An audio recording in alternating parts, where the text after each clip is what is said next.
I had planned this trip for months, carefully selecting the destination that I knew would mean something to my family. It wasn't just any resort tucked away on a tropical island. It was the very first hotel I secretly bought under a private LLC, hiding my identity for personal reasons. I had done it for sentimental reasons, a way to honor my late grandmother who always dreamed of owning a place where people could escape the world. But my family, especially my cousins and older siblings, never took me seriously. They always mocked my modest clothes, my quiet nature, my job they thought was meaningless. To them, I was still the useless dreamer who worked behind a laptop, while they flaunted their corporate suits and extravagant lives. So when I invited them on this all-expenses-paid vacation, I didn't tell them I owned the hotel. I just said I had a connection. As soon as we arrived, I could feel the judgment in their eyes. My cousin Laura whispered loudly about how I looked, like I didn't belong in such a place, and my brother Tom chuckled. Hope the rooms matched the price he paid. Probably nothing. The receptionist, fully aware of who I was, greeted us professionally and handed out keys based on the list I had emailed.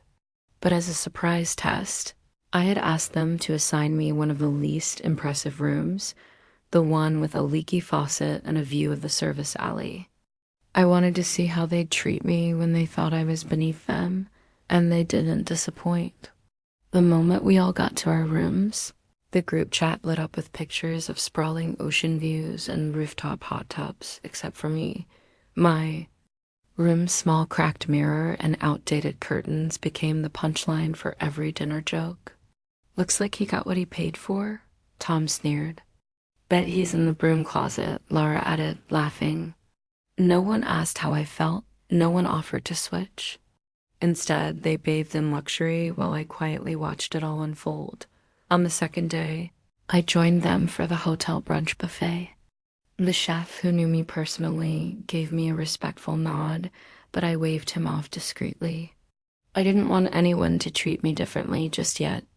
As I sat down at the long wooden table filled with fruit platters and artisan breads, I could feel the tension.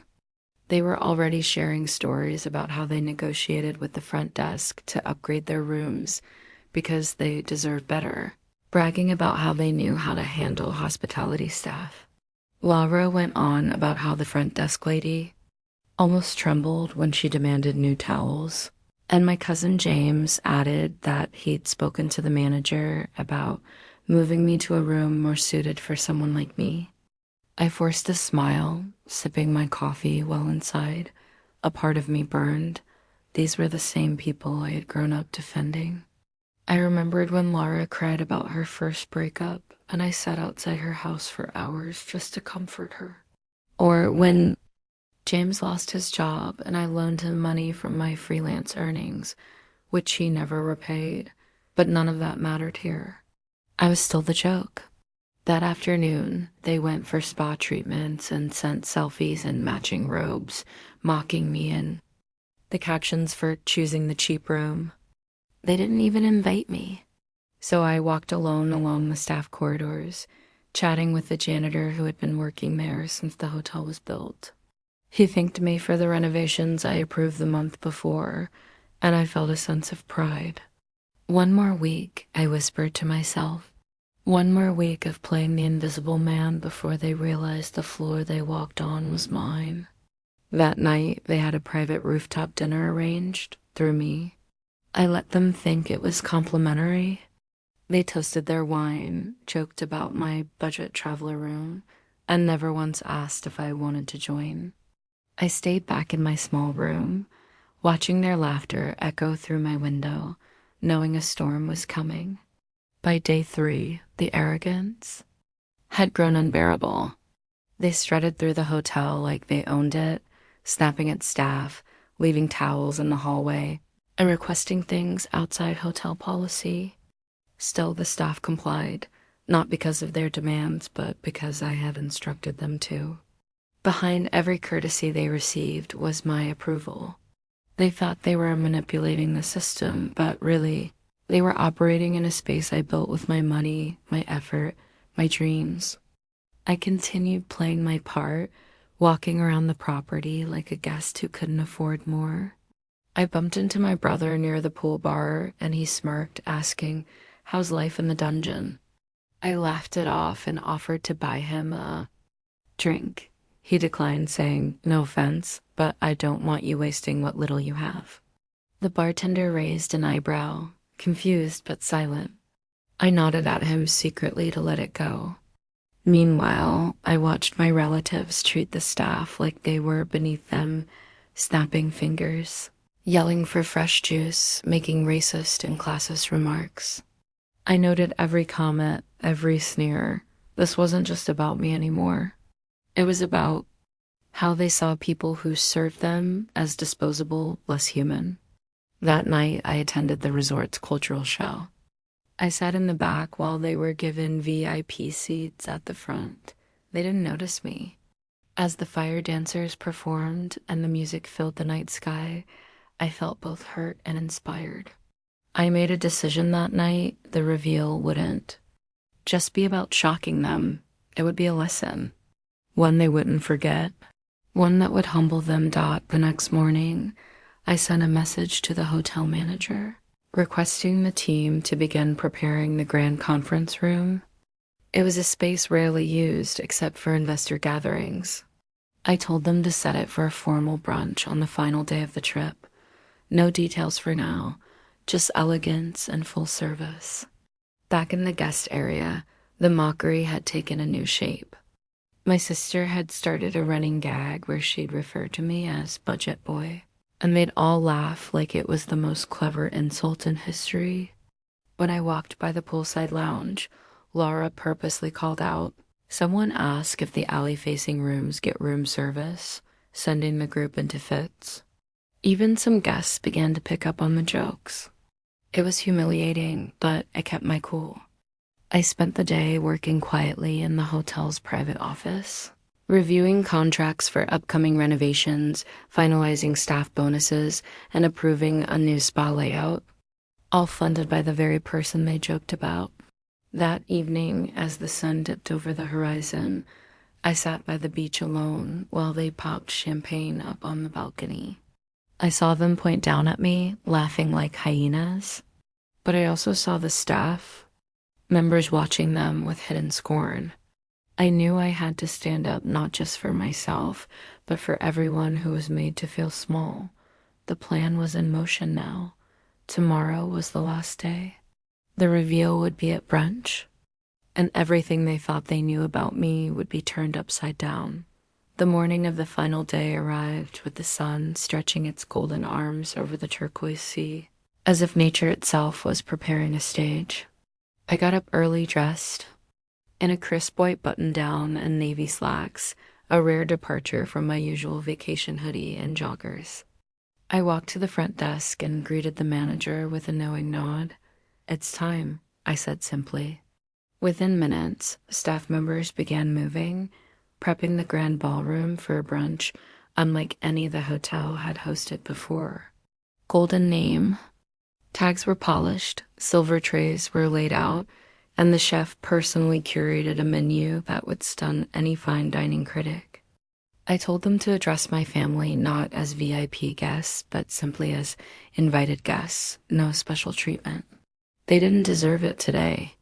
I returned to my room, the one with peeling wallpaper and a faulty lamp, and sat for a moment in silence.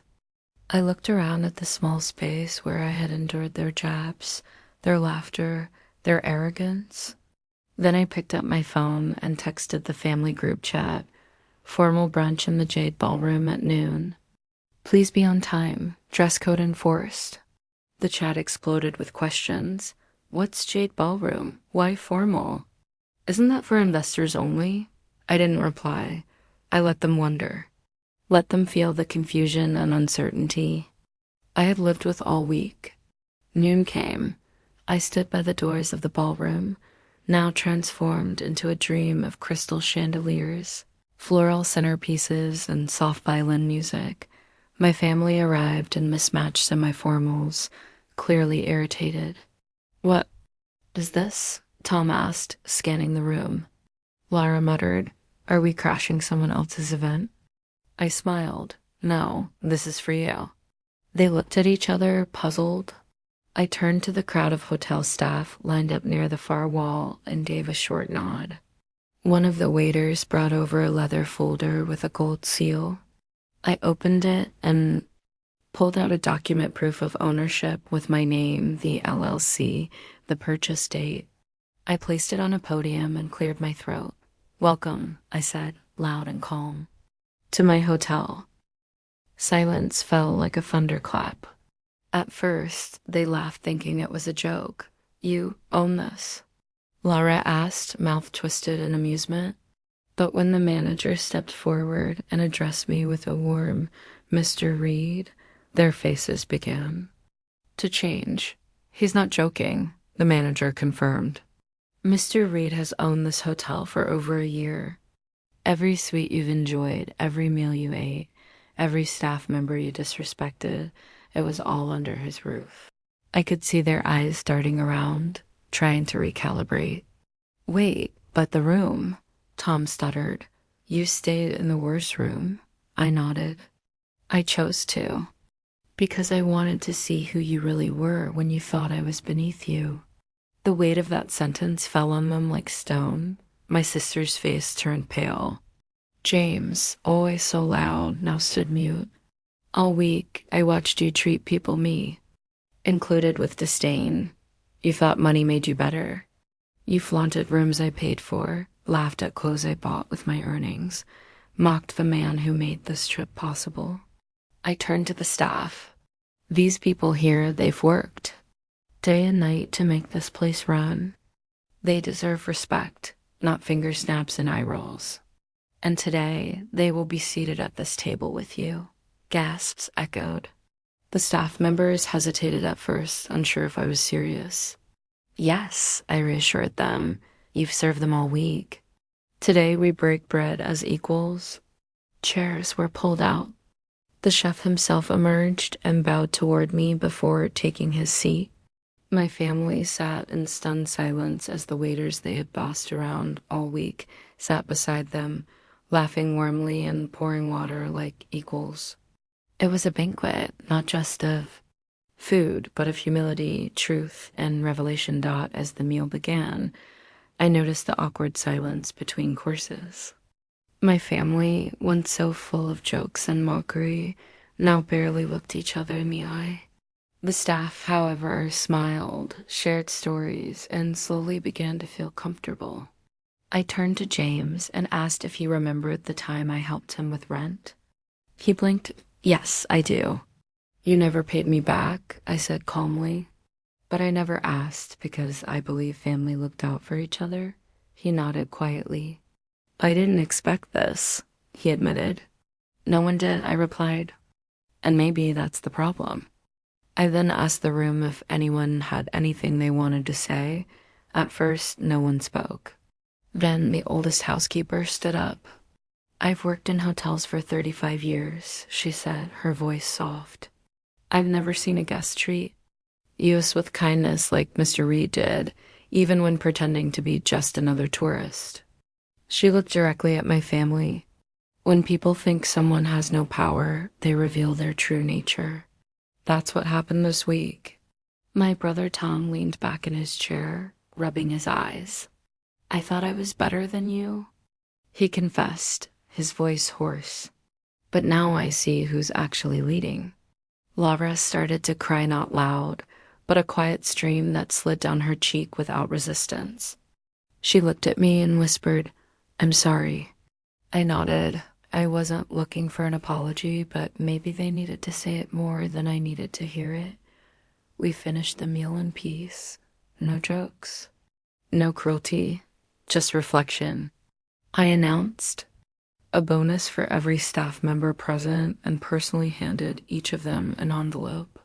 My family clapped, hesitantly at first, then genuinely. The masks had cracked. The real faces underneath weren't perfect, but they were human. After brunch, I walked back to the room where I'd stayed, the small, shabby one. I took one final look around before picking up my bag. A knock came at the door. It was Tom. "Can we talk?" He asked. I let him in. "You didn't have to do all this," he said. "You could have just told us you own the place." "And if I had," I asked, "would you have treated me better or just pretended to?" He nodded slowly, knowing the answer. "You taught us a lesson," he admitted. "One I won't forget," I smiled. That was the point. Outside, the family waited by the vans, quieter than I had seen them in years. They looked at me with a strange new mix of shame, admiration, and uncertainty. Not one of them made a snide comment as we left. Back at the airport, they offered to help with bags, asked me questions about my work, and for the first time, listened. I didn't need their approval anymore. I had proven my worth to myself. The real wealth wasn't the hotel or the money. It was dignity, self-respect, and the knowledge that character always outshines status. Weeks later, I received a handwritten letter from Lavra, apologizing in detail for everything. She said the trip had changed her. James called to ask for advice on starting his own business. And Tom invited me to speak at his company retreat about leadership. I accepted, not out of revenge, but because if even one person could change for the better, then the discomfort I endured was worth it. The hotel continued to thrive. Guests came from around the world, and I made sure every employee felt valued. And somewhere, in a dusty file cabinet in the staff wing, I kept the room key from the worst room, the one they gave me, thinking it was all I deserved. A reminder that sometimes the most powerful thing you can do is stay quiet until the moment is just right to speak.